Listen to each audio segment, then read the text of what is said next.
বিশ্বকাপে সুপার 8-এর স্বপ্ন বাংলাদেশের, সামনে নেদারল্যান্ডস। শরীফুল ইসলাম ফেরায় পেস অ্যাটাকে শক্তি বেড়েছে। তবে একাদশে শরীফুল না সাকিব, এ নিয়ে মধুর সমস্যায় টিম ম্যানেজমেন্ট। এদিকে নিউজিল্যান্ডকে হারিয়ে সুপার 8 নিশ্চিত করেছে ওয়েস্ট ইন্ডিজ। রাতে বাঁচা মরার ম্যাচে ওমানের মুখোমুখি হবে ইংল্যান্ড। স্বাগত বিশ্বকাপ আপডেটে, পাওয়ার্ড বাই ভাইয়া হোটেলস। পুরো আয়োজনের সঙ্গে থাকবো আমি, লিনিয়া ফ্রজ। সুপার 8-এর স্বপ্নে রাতে মাঠে নামবে বাংলাদেশ, নাজমুল শান্তদের সামনে নেদারল্যান্ডস। এদিকে ডাচদেরও লক্ষ্য সুপার 8 নিশ্চিত করা। ওয়েস্ট ইন্ডিজের কিংস টাউনে বাংলাদেশ সময় রাত 8:30টায় শুরু হবে ম্যাচটি। রিফাত আঞ্জুমের ম্যাচ প্রিভিউ। যুক্তরাষ্ট্র থেকে ওয়েস্ট ইন্ডিজ, নতুন জায়গা, নতুন কন্ডিশন। তবে বাংলাদেশের লক্ষ্যটা নতুন নয়, সুপার 8। আর সুপার 8-এ টাইগারদের সামনে বাধা নেদারল্যান্ডস। সাউথ আফ্রিকার বিপক্ষে তীরে এসে তড়িডুবা বাংলাদেশের অবস্থান আরও শক্ত হতো যদি ম্যাচটা জিততে পারত। কিন্তু টপ অর্ডার ব্যাটারদের দায়িত্বহীন ব্যাটিং দুশ্চিন্তা বাড়িয়েছে। যদিও সেই ম্যাচ হারার পেছনে আম্পায়ারের বিতর্কিত সিদ্ধান্তও কম দায়ী ছিল না। তবে এমন সিদ্ধান্তের পরও শান্ত লিটন সাকিবদের দৃষ্টিকটু পারফরমেন্স আড়াল করা যায়নি। ডাচদেরকেও হালকাভাবে নেয়ার কোনো কারণ নেই। গেল ওয়ানডে বিশ্বকাপে এই ডাচদের কাছেই হেরেছিল বাংলাদেশ। বোলিং বিভাগকে নিয়ে প্রশ্ন তোলার সুযোগ রাখেননি তাসকিন, তানজিম, রিশাদরা। ইনজুরি থেকে ফিরে খেলার জন্য ফিট শরীফুল, তাই বোলিং বিভাগে শক্তি আরও বাড়বে। ডাচদের বিপক্ষে কঠিন পরীক্ষা দিতে হবে অফ ফর্মে থাকা টপ অর্ডার ব্যাটারদের। 2-3 জন ভালো ব্যাটিং করছে, যদি ওভাবে চিন্তা করা যায়। লিটন একটা ইনিংস ভালো ব্যাটিং করেছে, হৃদয় সোফার ভালো ব্যাটিং করছে, রিয়াদ ভাই খুব ভালো টাচে আছে। সো টি-20তে আমার কাছে মনে হয় যে ভালো করতেছে ওই দিনটাতে ওর খেলাটা শেষ করা ইম্পর্টেন্ট। আমি চাই যে ব্যাটসম্যানটা সেট হচ্ছে সেটা টপ অর্ডারে হতে পারে, মিডল অর্ডারে হতে পারে, ও যেন খেলাটা শেষ করে আসে। অন্যদিকে বাংলাদেশের মতো একই অবস্থানে নেদারল্যান্ডস। রান রেটে পিছিয়ে থেকে 3 নম্বরে অবস্থান তাদের। বাংলাদেশকে হারিয়ে তারা মরিয়া থাকবে সুপার 8-এ এক পা দিয়ে রাখতে। We don't underestimate Bangladesh at all. We feel like, we prepare. বাংলাদেশে বিশ্বমানের অনেক ক্রিকেটার রয়েছে, তাই প্রতিপক্ষ হিসাবে তাদের হালকাভাবে নেয়ার কোনো সুযোগই নেই। আর তাদের বোলিং বিভাগ অন্যতম সেরা। আমরা অন্যান্য ম্যাচে যেভাবে গুরুত্ব দিয়ে প্রস্তুতি নেই, বাংলাদেশের বিপক্ষেও একই রকমের প্রস্তুতি নিয়েছি। So today is important, getting the feel for the conditions, the ground. টি-20তে 4 বারের দেখায় নেদারল্যান্ডসের বিপক্ষে 3 জয়ের বিপরীতে 1 পরাজয়। তবে কিংস্টাউনের মাঠে টি-20 খেলার অভিজ্ঞতা নেই কারো। তাই তো নতুন চ্যালেঞ্জের অপেক্ষা দু দলের জন্য। রিফাত আঞ্জুম, দেশ টিভি, স্পোর্টস ডেস্ক। দর্শক, বাংলাদেশ নেদারল্যান্ডস ম্যাচ নিয়ে কথা বলতে যুক্ত হচ্ছেন ক্রিকেট কোচ ও বিশ্লেষক নাজমুল আবেদিন ফাহিম যুক্ত হচ্ছেন আমাদের সঙ্গে। আপনাকে স্বাগত দেশ টিভিতে। ফাহিম, কেমন আছেন? ধন্যবাদ, অনেক ধন্যবাদ। আমি ভালো আছি। যে প্রশ্নটি করতে চাই বা যেটি জানতে চাই আপনার কাছ থেকে, সেটি হচ্ছে নেদারল্যান্ডসের বিপক্ষে গুরুত্বপূর্ণ ম্যাচ জিততেই হবে বাংলাদেশকে। কতটা আশাবাদী আপনি? অবশ্যই আশাবাদী। বাংলাদেশ বিশ্বকাপ শুরুর আগে যে অবস্থায় ছিল সেখান থেকে সেই সময়টা বোধহয় পার করে এসছে শ্রীলঙ্কার সাথে জিতে। তারপর সাউথ আফ্রিকার সাথে আমরা যে ক্রিকেটে খেলেছি, আমার মনে হয় মানসিকভাবে যতটুকু পিছিয়ে ছিলাম আমরা, সেটা মোটামুটি কভার হয়েছে এবং বেশ ভালো আত্মবিশ্বাসী একটা দল আজ খেলবে নেদারল্যান্ডের বিরুদ্ধে। আমি আশাবাদী, কারণ আমাদের বোলিং, বিশেষ করে বোলিং ইউনিটটা দুর্দান্ত ভালো করছে। ব্যাটিং এও কেউ ভালো করছে। কিছু কিছু এরিয়াতে ব্যাটিং এ যদি আমরা একটু ভালো করতে পারতাম তাহলে আরো নিশ্চিত হতে পারতাম আজকের ম্যাচের ব্যাপারে। বাট আমি আশাবাদী আজকের ম্যাচ আমরা জিতবো। ভাই, আরেকটি বিষয়, সাউথ আফ্রিকার বিপক্ষে জিততে পারলে সুপার 8 সহজ হতো। এখন নেদারল্যান্ডসের বিপক্ষে নিশ্চয়ই চাপ নিয়ে খেলতে হবে বাংলাদেশকে। এটা অবশ্যই চাপের ব্যাপারটা থাকবে, কিন্তু চাপ এই জন্য থাকবে যে নেদারল্যান্ড খুব সহজে হারিয়ে দেবার মতো একটা টিম না। তার উপর তারা গত বিশ্বকাপে 50 ওভারে যে বিশ্বকাপ হয়েছিল সেখানে কিন্তু বাংলাদেশকে হারিয়েছিল। সো ওদের স্মৃতি, বাংলাদেশের বিরুদ্ধে খেলার যে স্মৃতি, সেটা কিন্তু ইতিবাচক। কিন্তু সো ওরা জেতার জন্য মাঠে নামবে।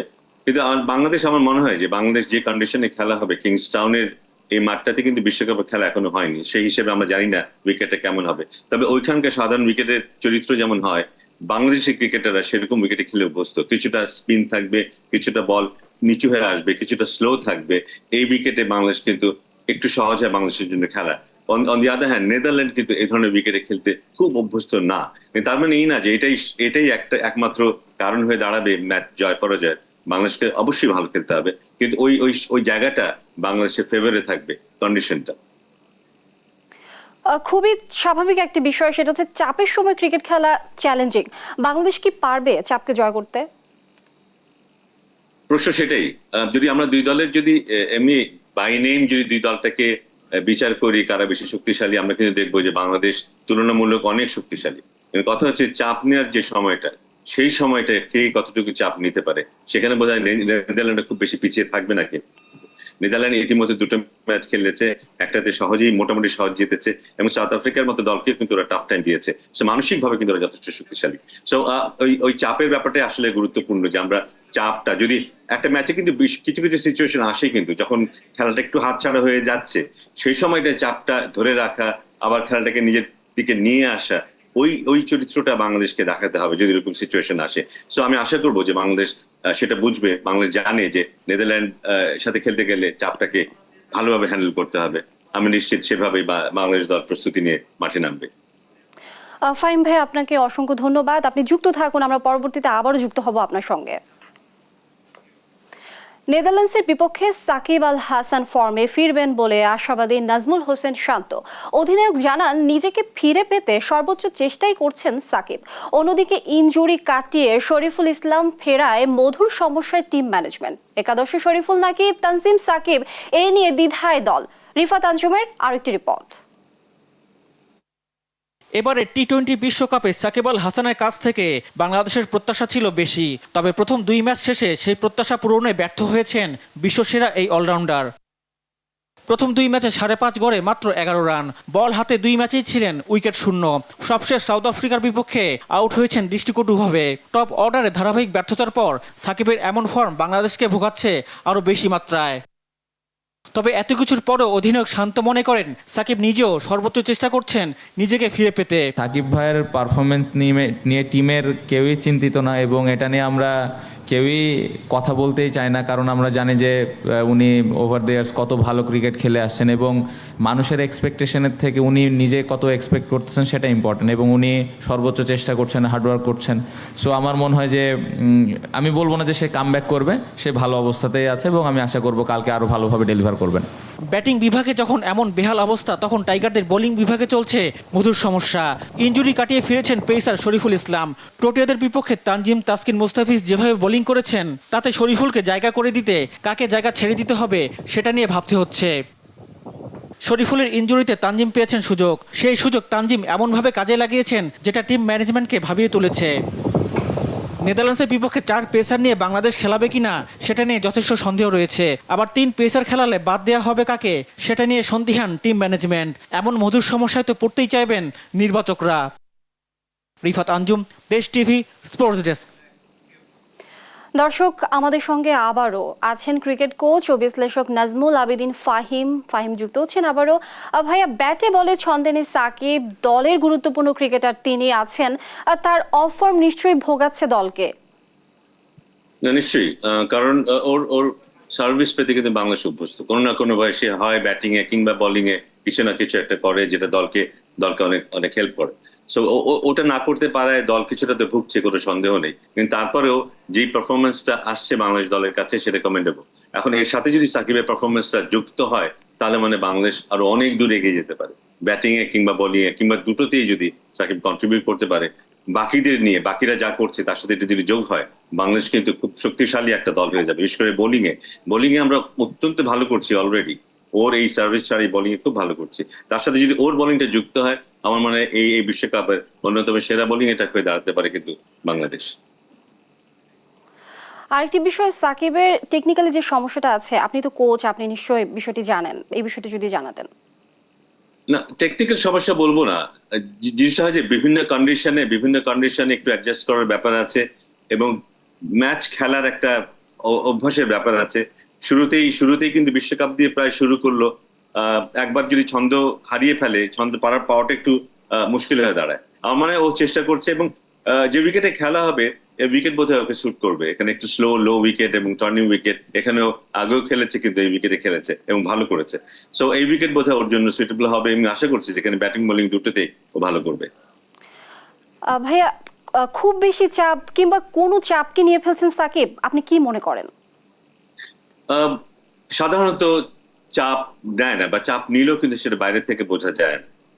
এত বছরের অভিজ্ঞতা, ওর জানার কথা যে একজন খেলোয়াড় যখন খারাপ খেলে ওর কোন কোন দিকে তাকানো উচিত, কিভাবে আবার ফিরে আসতে হয়। এত লম্বা ক্যারিয়ারে ও নিশ্চয়ই জানে, এবং আমি নিশ্চয়ই যে সেটা ও চেষ্টা করবে। চাপ কিন্তু থাকবে, কিছু না কিছু চাপ তো থাকবে। বিশ্বকাপের খেলা, দেশের জন্য খেলা, সেখানে কন্ট্রিবিউট করতে অভ্যস্ত, কন্ট্রিবিউশনটা হচ্ছে না, একটা চাপ কিন্তু থাকবে। দিন শেষে কিন্তু এটা কারোই ভালো লাগার কথা না যে আমি কন্ট্রিবিউট করতে পারছি না। সেই চাপটা থাকবে। আমি নিশ্চিত যে ও বেরিয়ে আসবে এখান থেকে। আরেকটি বিষয় দেখেছি আমরা যে অফ ফর্মে থাকলে সাকিব আপনার দ্বারস্থ হন। বিশ্বকাপ চলাকালীন আপনার সাথে সাকিবের কথা হয়েছে কিনা? হ্যাঁ, কথা হয়েছে, কিছু কথা হয়েছে, এবং কিছু আলাপ আলোচনা হয়েছে। কিভাবে কি করা যেতে পারে সে নিয়ে ছোটখাটো কিছু আলাপ আলোচনা হয়েছে, এবং আশা করব ও ভালো করবে।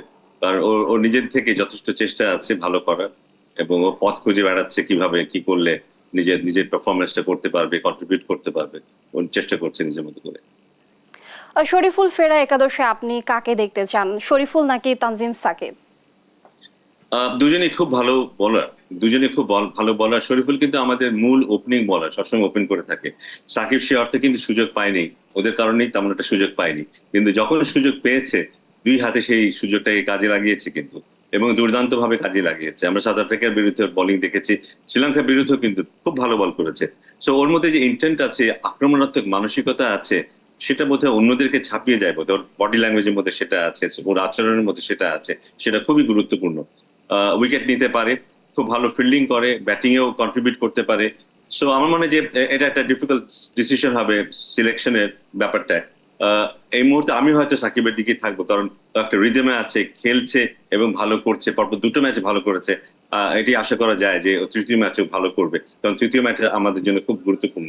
On the other hand Shoriful খেলেনি, একটু ইনজুরি থেকে বেরিয়ে আসছে, ওর হয়তো কিছুটা সময় লাগতে পারে নিজেকে ভেতরে ঢোকার জন্য, খেলার ভেতরে ঢোকার জন্য।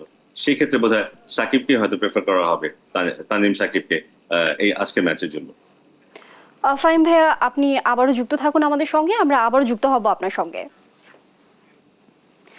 নর্থ আটলান্টিক তীরে দৃষ্টিনন্দন আর্নল্ডস ভেলে গ্রাউন্ডে বাংলাদেশের সুপার 8-এর মিশন। পরিসংখ্যান বলছে স্পিনারদের দাপট থাকবে এই মাঠে। টাইগার স্পিন অ্যাটাকে আছেন সাকিব ও রিশাদ, আর পার্ট টাইমার মাহমুদুল্লাহ। এই স্পিন ত্রয়ী জ্বলে উঠলে কপাল পুড়বে নেদারল্যান্ডসের। বিস্তারিত তৌসিফুল হাসানের রিপোর্টে। সেন্ট ভিনসেন্টের নয়নাভিরাম নীল আটলান্টিক পারে আর্নল্ডস ভেল স্টেডিয়াম। স্টেডিয়ামের এতটা কাছেই সমুদ্র যে মাঠের একদিকের দর্শকরা খেলার ফাঁকে চাইলেই উঁকি মারতে পারবেন নীল জলরাশির দিকে। আইসিসি যেন এই স্টেডিয়ামের কথা ভুলেই গেছে। এখানে সবশেষ যে আন্তর্জাতিক ম্যাচটি হয় সেটি ছিল একটি টেস্ট ম্যাচ। 2014 সালের সেপ্টেম্বরে সেই ম্যাচে টাইগাররা হারে বড় ব্যবধানে। স্বাগতিক ওয়েস্ট ইন্ডিজ 10 উইকেটের বড় জয় তুলে নিয়েছিল ম্যাচটিতে। তবে এই মাঠে টি-20 খেলার অভিজ্ঞতা হয়নি সাকিব মাহমুদুল্লাহদের। বাংলাদেশ এখানে 2004 সালের দুটি ওয়ানডে ম্যাচেও হারে, তবে ভালো একটি স্মৃতি আছে যা টাইগারদের অনুপ্রেরণা যোগাবে। 2009 সালে মাশরাফির নেতৃত্বে টাইগাররা দ্বিতীয় টেস্ট ম্যাচ জয়ের স্বাদ পায় এই আর্নল্ডস ভেইলে। 2 ইনিংসে মাহমুদুল্লাহ নিয়েছিলেন 8টি, সাকিব নিয়েছিলেন 5টি উইকেট, আর আশরাফুল 2 উইকেট। সেঞ্চুরি করে সিরিজ সেরা হয়েছিলেন তামিম ইকবাল। আর্নল্ডস ভেইলে আজ পর্যন্ত মাত্র 2টি টি-20 ম্যাচ হয়েছে, দুটিতেই পাকিস্তান ওয়েস্ট ইন্ডিজকে হারিয়েছিল। ক্রিস গেইলের মতো ব্যাটসম্যান 2 অঙ্কের কোটা পার না করেই আউট হয়েছেন মোহাম্মদ হাফিজের স্পিনে। প্রথম ম্যাচে 2 ইনিংসে 2 দলের স্পিনাররা তুলে নিয়েছিলেন 8টি উইকেট, আর দ্বিতীয় ম্যাচে 11টি উইকেট। 5 উইকেট নিয়ে সিরিজ সেরা হয়েছিলেন বাঁহাতি স্পিনার জুলফিকার বাবর। বোঝাই যাচ্ছে সেন্ট ভিনসেন্টে চলে স্পিনারদের রাজত্ব। সুপার 8-এ জায়গা করে নিতে তাই রিশাদ, সাকিব, মাহমুদুল্লাহর দিকে মুখিয়ে থাকবে টাইগার সমর্থকরা। মোহাম্মদ তৌসিফুল হাসান, স্পোর্টস ডেস্ক, দেশ টিভি। দর্শক, আবারও আমাদের সঙ্গে আছেন ক্রিকেট কোচ ও বিশ্লেষক নাজমুল আবেদিন ফাহিম। ফাহিম, আপনি আমাকে শুনছেন? আর্নল্ডস ভ্যালি স্টেডিয়ামে দীর্ঘদিন ধরে আন্তর্জাতিক ম্যাচ হয় না। এই মাঠে শুধু সাকিব ও মাহমুদুল্লাহর খেলার অভিজ্ঞতা আছে, নিশ্চয়ই 2 সিনিয়রের অভিজ্ঞতা নিশ্চয়ই কাজে লাগবে। হ্যাঁ, নিশ্চয়ই কাজে লাগবে, ইন দ্য সেন্স যে ওরা আমাদের খেলোয়াড়দের সাথে আলাপ করতে পারবে যে এই উইকেটটা কেমন, কোন উইকেটের সাথে এই উইকেট আমরা তুলনা করতে পারি। তাহলে আমাদের খেলোয়াড়রা বুঝতে পারবে যে ওদের ব্যাটিংটা কিভাবে করা উচিত, বা বোলিং করতে গেলেও বোলিং এর কি লাইন হওয়া উচিত, কি লেন্থ হওয়া উচিত, কিভাবে ফিল্ডিংটা সাজাবে। সো ম্যাচ শুরু হওয়ার আগেই কিছু পরিকল্পনা করা সহজ হবে। কিন্তু একটা মাঠে গিয়ে যদি আমাদের বুঝতে হয় যে না, আমি যেভাবে ভেবেছি এই মাঠটা সেরকম না, তখন কিন্তু ওই আগের পরিকল্পনাগুলো একেবারে কাজে লাগে না। সো যেহেতু দুজন আছে যারা এখানে অলরেডি খেলেছে এবং জানে, তারা বোধহয় কিছুটা ধারণা নিজেরা তো আছেই, অন্যদের সাথে শেয়ার করতে পারবে এবং এটা আমাদের দলের জন্য কাজে আসবে। আরেকটি বিষয়, আর্নস ভ্যালিতে স্পিনাররা সুবিধা পেয়ে থাকে, এটা আমরা সবাই জানি। সেক্ষেত্রে বাংলাদেশের স্পিন অ্যাটাকে যেহেতু সাকিব, রিশাদ ও মাহমুদুল্লাহ আছেন, তাহলে বাড়তি সুবিধা নিশ্চয়ই পাবে বাংলাদেশ। অবশ্যই অবশ্যই আমার মনে হয় যে বাংলাদেশের রিয়াদের কারণে বাংলাদেশের বোলিংটা অনেক শক্তিশালী হয়েছে। আমরা কিন্তু ধরে নিয়েছিলাম যে আমাদের 5 জন বোলার আছে, রিয়াদকে আমরা ধরিনি কিন্তু প্রথমে, কিন্তু এখন দেখছি রিয়াদও খুব ভালো বল করছে। সেটা হয়েছে যে আমাদের এখন প্রায় 6 জন বোলার নিয়ে আমরা বোলিং খেলছি আমরা। সো এখানে 3 জন স্পিনার আছে এবং 3 জন পেস বোলার আছে। সো ক্যাপ্টেনের জন্য এটা খুব একটা সুবিধাজনক অবস্থান। ক্যাপ্টেন চাইলে স্পিনার কাছে যেতে পারে, পেস বলার কাছে যেতে পারে, এবং ডান হাতি স্পিনার আছে, বাঁ হাতি স্পিনার আছে, লেগ স্পিনার আছে, বিভিন্ন ধরনের বোলার আছে। সো আমার মানে আমাদের বোলিং অপশন যথেষ্ট আছে এবং উইকেট যেরকমই বিহেভ করুক না কেন, আমাদের সেই অনুযায়ী অস্ত্র আছে। এদিকে ছন্দে আছে পেসাররাও। ম্যাচে ছড়ি ঘোরাতে পেস অ্যাটাক নিয়ে কতটা আশাবাদী আপনি? অনেক আশাবাদী, কারণ আমাদের পেসারদের এখন যে আত্মবিশ্বাসের জায়গাটার কথা যদি বলি, ম্যাচের শুরুতে বলি, ম্যাচের শেষের দিকে বলি, সবখানেই বলে যে নিয়ন্ত্রণ দেখছি, সেটা বিপক্ষ দলকে নিশ্চয়ই যথেষ্ট ভাবাবে। আমাদের ব্যাটসম্যানরা যদি প্রথমে ব্যাটিং করে এবং রিজনেবল একটা পুঁজি দেয়, এইসব উইকেটে যদি 160 রানের মতো একটা পুঁজি দিতে পারে, আমি নিশ্চিত যে আমাদের বলাররা সেটা ডিফেন্ড করতে পারবে। কিংবা আমরা যদি প্রথমে বোলিংও করি, আমাদের বলাররা বিপক্ষ দলকে অল্প রানের মধ্যে আটকাতে পারবে, এবং সেরকম বোলিং শক্তি আমাদের এখন আছে। আশা করবো ফিল্ডাররা বলারদেরকে সাহায্য করবে। ফিল্ডিংটা কিন্তু 2-1 ম্যাচে আমরা ভালো করেছি, আশা করবো এই ম্যাচে ভালো ফিল্ডিং হবে, কারণ বলাররা শুধু ভালো বোলিং করলে তো হবে না, ফিল্ডারদের সেই ক্যাচটা ধরতে হবে, কিংবা যদি বাউন্ডারি সেভ করার প্রশ্ন আসে, সেই বাউন্ডারিটা সেভ করতে হবে। সো ফিল্ডিংটা খুব গুরুত্বপূর্ণ হয়ে দাঁড়াবে আজকে। ফাহিম ভাই, আপনাকে অসংখ্য ধন্যবাদ এত সুন্দর মূল্যবান সময় দেওয়ার জন্য। আপনাকে ধন্যবাদ।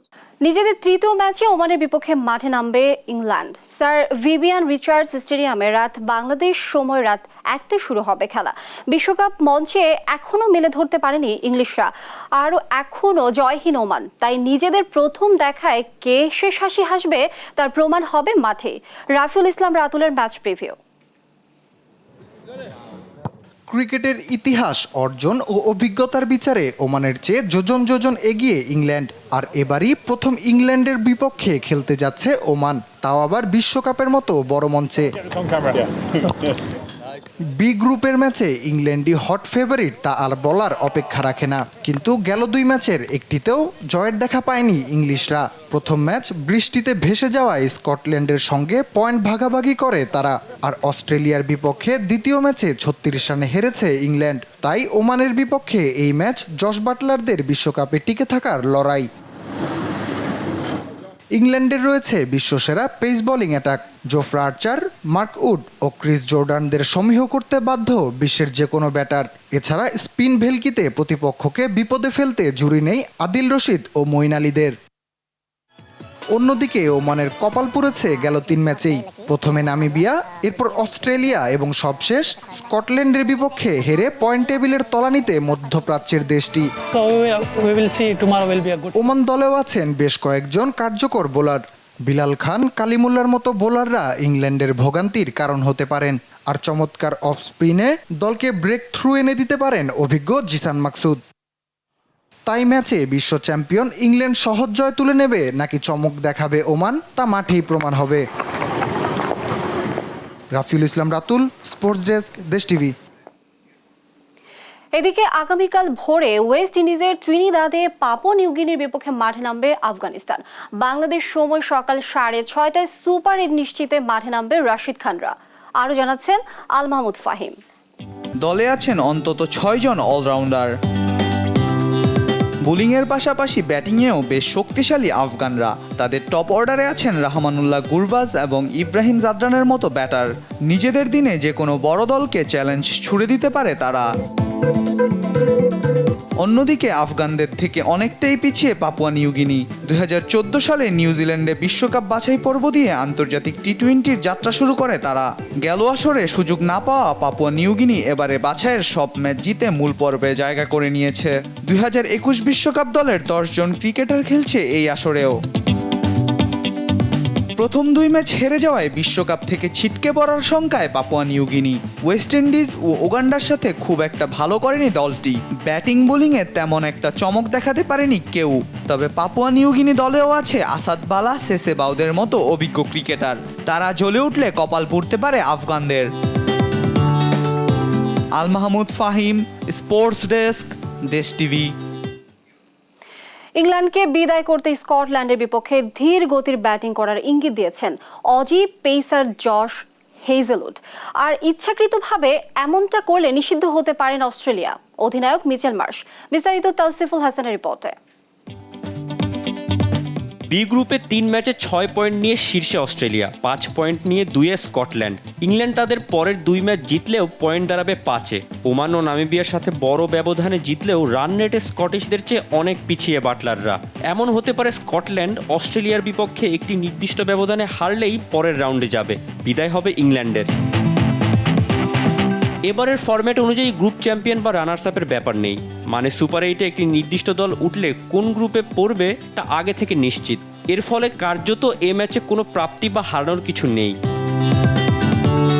তাই স্কটল্যান্ড ম্যাচ নিয়ে খুব বেশি ভাবনা নেই অস্ট্রেলিয়ার। নামিবিয়ার বিপক্ষে দুর্দান্ত জয়ে সুপার 8 নিশ্চিত করে হেইজেলউড ইঙ্গিত করেন তাদের পরবর্তী কৌশল নিয়ে। তারা অন্যতম সেরা দলগুলোর একটি এবং টি-20 ক্রিকেটে তাদের বিপক্ষে আমরা ভুগেছিও। তাই টুর্নামেন্ট থেকে তাদের বিদায় করাটা আমাদের জন্য তো সুবিধাজনক বটেই, বাকি সবার জন্য তা ভালো। আইসিসির আর্টিকেল 2.11 এর আচরণবিধি অনুযায়ী কোনো দল যদি ইচ্ছাকৃতভাবে কৌশলের আশ্রয় নিয়ে অন্য দলের নেট রান রেটের প্রভাব ফেলে তাহলে অধিনায়ককে দোষারোপ করা হবে। শাস্তির মাত্রা অনুযায়ী ম্যাচের 50% ম্যাচ ফি। সুপার 8-এর 2 ম্যাচে নিষিদ্ধ হতে পারেন অধিনায়ক মিচেল মার্শ। এটা মজার ব্যাপার হবে। আমার মনে হয় না দল হিসাবে আমরা কখনো এরকম অবস্থানে ছিলাম। এটা অবশ্যই অন্য সবার উপর নির্ভর করবে, আমার উপরে নয়। অবশ্য ধীরে ব্যাটিং করে অন্য দলের নেট রান রেটে প্রভাব ফেলার নজির রয়েছে অজিদের। 1999 সালে ওয়ানডে বিশ্বকাপে তারা ওয়েস্ট ইন্ডিজের সাথে ধীরে ব্যাটিং করেছিল নিউজিল্যান্ডকে বিদায় করতে। তবে কিউইরা নিজেদের রক্ষা করে ফেলেছিল সেবার। রান রেটে স্কটল্যান্ড বর্তমানে ইংল্যান্ডের চেয়ে অনেক এগিয়ে। পরের 2 ম্যাচ বড় ব্যবধানে জিততে হবে বাটলারদের। তবে তাদের ভাগ্য নির্ভর করবে অস্ট্রেলিয়া স্কটল্যান্ডের ম্যাচের ওপর। মোহাম্মদ তৌসিফুল হাসান, স্পোর্টস ডেস্ক, দেশ টিভি। এই ছিল এখনকার বিশ্বকাপ আপডেটে, পাওয়ার্ড বাই ভাইয়া হোটেলস। প্রতিদিন বিশ্বকাপ আপডেট নিয়ে হাজির হব আমরা। সঙ্গে থাকার জন্য ধন্যবাদ সবাইকে। আমন্ত্রণ পরের আয়োজন।